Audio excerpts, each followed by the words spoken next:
मैं रवि कुमार, स्वागत है आपका NSIS में। मैं प्रस्तुत हूँ पिछले 2 दिनों के करंट अफेयर्स जो अत्यंत महत्वपूर्ण है उसके विश्लेषण के साथ। सबसे पहले मैं आयोग और रोजगार से संबंधित समाचारों पर चर्चा करूँगा। UPPSC के संदर्भ में एक समाचार आ रही है कि UPPSC जल्द ही कैलेंडर जारी करेगा विश्व 21 के परीक्षाओं के लिए। यह छात्रों की तैयारी में अत्यधिक मदद देगा। एक खबर झारखंड कर्मचारी चयन आयोग की ओर से आ रही है कि वहाँ से इतिहास शिक्षक परीक्षा का जो गैर अनुसूचित 2 जिलों के रिजल्ट दे दिए गए हैं। एक आपका जो कल बीपीएससी प्रारंभिक परीक्षा हुई उसमें 65% अभ्यर्थियों ने भाग लिया, 35% अनुपस्थित रहे। औरंगाबाद सेंटर में कुछ समस्याएं आई जिसके कारण वहाँ परीक्षा नहीं हो पाई। वहाँ के जिलाधिकारी ने 3 सदस्यीय जांच समिति बैठा दी है। इस समिति के द्वारा आयोग को रिपोर्ट दे दिया जाएगा। इसी तरह कंप्यूटर ऑपरेटर और जूनियर इंजीनियर की जो नियुक्ति संविदा पर हुई थी वह 14वें वित्त आयोग के अनुसार हुई थी। 15वें वित्त आयोग में इसके प्रावधान को झारखंड में समाप्त कर दिया गया है, जिसके कारण दिसंबर में उनकी नौकरी जा सकती है। लेकिन सरकार ने आश्वासन दिया है कि केंद्र सरकार से इस संदर्भ में वार्ता की जाएगी। और NTPC परीक्षा आज से प्रारंभ होने वाली है, पहला चरण। जो भी भाग ले रहे हैं उन सभी को मेरी ओर से और NSIS टीम की ओर से शुभकामनाएं। अब चलिए 26 तारीख के जो इतिहास है उस पर बात करते हैं। सबसे पहले 1925 भारतीय कम्युनिस्ट पार्टी की स्थापना हुई। 1979 इसी दिन, आज के ही दिन यानी कि 26 दिसंबर के दिन रूस के द्वारा अफगानिस्तान पर अटैक किया गया था। और यह ऐसा अटैक था जिसमें रूस सबसे लंबे समय तक उलझा हुआ रहा। 2019 को 26 दिसंबर के दिन ही यूनाइटेड नेशन के द्वारा मलाला यूसुफजई, जो पाकिस्तान की नोबेल पुरस्कार करता है, उनको सदी का सर्वश्रेष्ठ किशोरी घोषित किया गया। अब 27 दिसंबर के इतिहास की कुछ बात करते हैं। तो 1911 में 27 दिसंबर को जन गण मन कोलकाता में जो कांग्रेस का अधिवेशन हुआ था, पहली बार गाया गया था। उसके अलावा 1945 में वर्ल्ड बैंक की स्थापना 27 दिसंबर को हुई थी। ब्रिटेन वुड्स की जुड़वा संतानें के रूप में वर्ल्ड बैंक और IMF को कहा जाता है। हालांकि IMF यानी कि अंतर्राष्ट्रीय मुद्रा कोष कुछ बाद में एक्टिव हुआ था। अब हम लोग कुछ राजनीतिक समाचारों की ओर चलते हैं जो आपके परीक्षा की दृष्टि से महत्वपूर्ण है। अरुणाचल प्रदेश में जदयू के 7 विधायक थे, उसमें से 6 विधायक जो हैं भाजपा में शामिल हो गए हैं, जिसके कारण बिहार में जो भाजपा और जदयू के गठबंधन की सरकार चल रही है उसमें समस्याएं आ गई हैं। अमेरिका में 6 डेमोक्रेट सांसद और 1 रिपब्लिकन सांसद ने वहां के विदेश मंत्री माइक पोम्पियो को पत्र लिखकर आग्रह किया है कि जो भारत में कृषकों का आंदोलन चल रहा है उसमें अमेरिका द्वारा हस्तक्षेप किया जाए।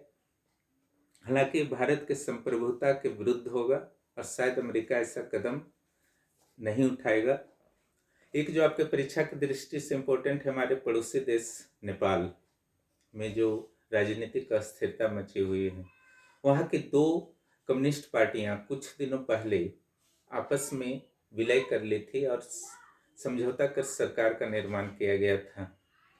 इसमें एक पार्टी थी ओली की, जो आपके कम्युनिस्ट पार्टी ऑफ नेपाल, उसमें जो उनका है मार्क्सवादी और लेनिनवादी ओली का, जो अभी प्रधानमंत्री हैं। दूसरे हैं प्रचंड, जिनका दूसरा नाम है पुष्प कमल दहल। उनका जो पार्टी है कम्युनिस्ट पार्टी ऑफ नेपाल, वो है माओवादी यानी कि चीन से प्रभावित है। वो दोनों के विचार कुछ कुछ अलग थे, लेकिन दोनों ने सरकार बनाने के बाद फैसला लिया था कि 2.5 साल तक पहले ओली रहेंगे और फिर प्रचंड प्रधानमंत्री बनेंगे। लेकिन जब 2.5 साल का कार्यकाल ओली का पूरा हुआ तो उन्होंने पद को छोड़ने से इनकार कर दिया और तरह तरह के बहाने बनाने लगे। और इस में भारत के साथ जो सीमा विवाद हुआ लिम्पियाधुरा, काला पानी और लिपुलेख क्षेत्र में, उसको बहाना बनाते हुए भारत के साथ विवाद को बढ़ाया और अंततः राष्ट्रपति से सरकार संसद को भंग करने की सिफारिश कर दी। इस तरह से दोनों कम्युनिस्ट पार्टियों के बीच विवाद हो गया और इस चीन के लिए बहुत ही तनाव का बात था। आज चीन बहुत एक्टिव है कि दोनों कम्युनिस्ट पार्टियों के बीच किसी तरह से समझौता करा दिया जाए और वहाँ की सरकार को बचा ले जाए, ताकि कम्युनिस्ट का आधार बना रहे और चीन का हस्तक्षेप बना रहे भारत की अपेक्षा। निवेश के मामले में हो या पर्यटन के मामले में हो, आज चीन जो है भारत की अपेक्षा काफ़ी नेपाल में आगे निकल चुका है। ये भारत के लिए चिंताजनक बात है। हालांकि भारत अभी साइलेंट होकर वाच कर रहा है कि क्या सिचुएशन बनता है। ये थे आपके राजनीतिक खबर। अब कुछ हम लोग खेल के संदर्भ में बात कर लेते हैं।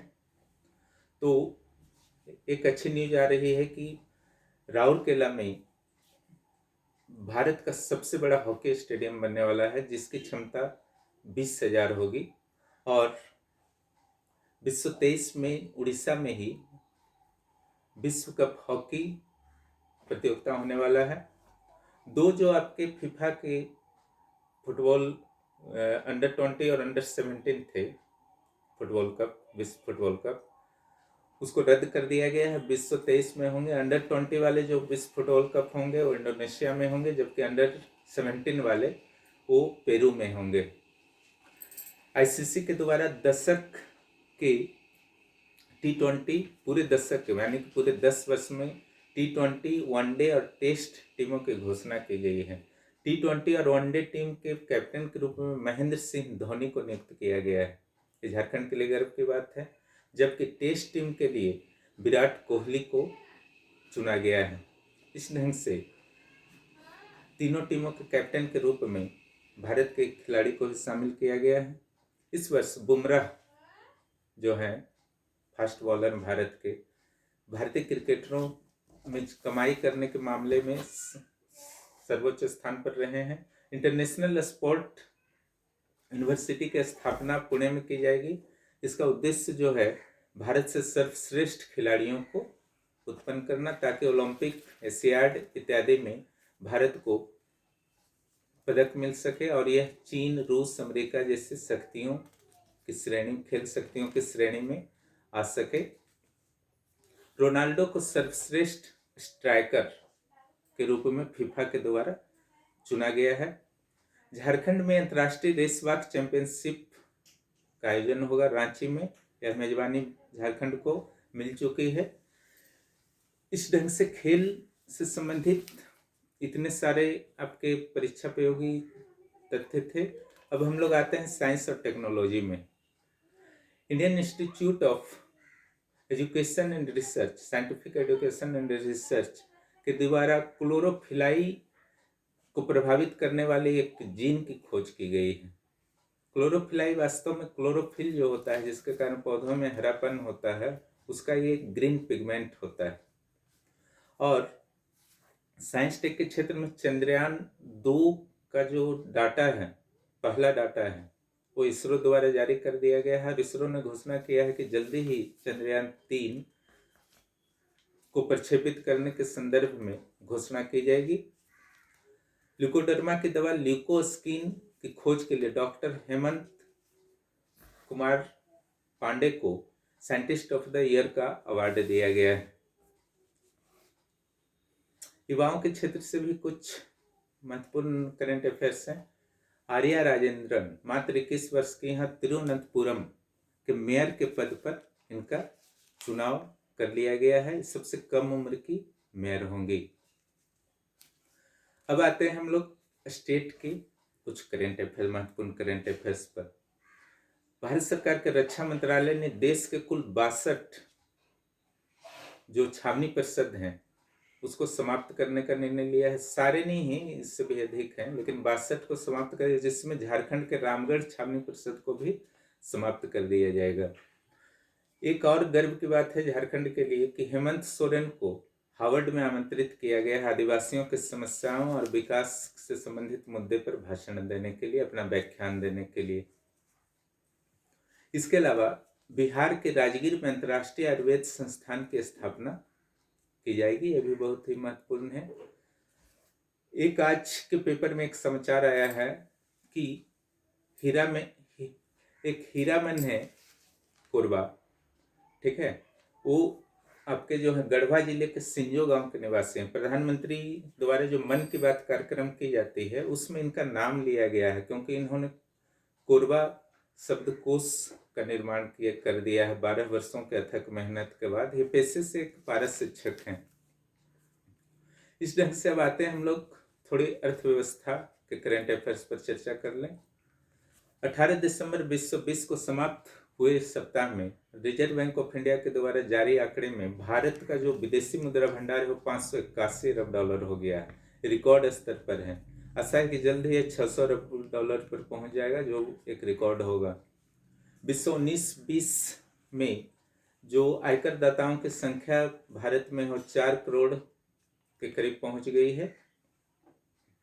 इस ढंग से आपके जो है करंट अफेयर्स आज के समाप्त होते हैं। हम लोग फिर मिलते हैं अगले करंट अफेयर्स के साथ। आज जो मैंने बताया वो 26 और 27 दिसंबर का करंट अफेयर्स था। आप लोग इसे फेसबुक पेज पर भी पढ़ें और इसे सुने, बार बार सुने और नोट करते जाएं। और जो जेपीएससी की बीपीएससी परीक्षा समाप्त हो चुकी है, अब आप लोग जेपीएससी की परीक्षा पर पूरी तरह से कंसंट्रेट हो जाएं और हमारे साथ जुड़े रहें, दोस्तों को भी जोड़ें। धन्यवाद।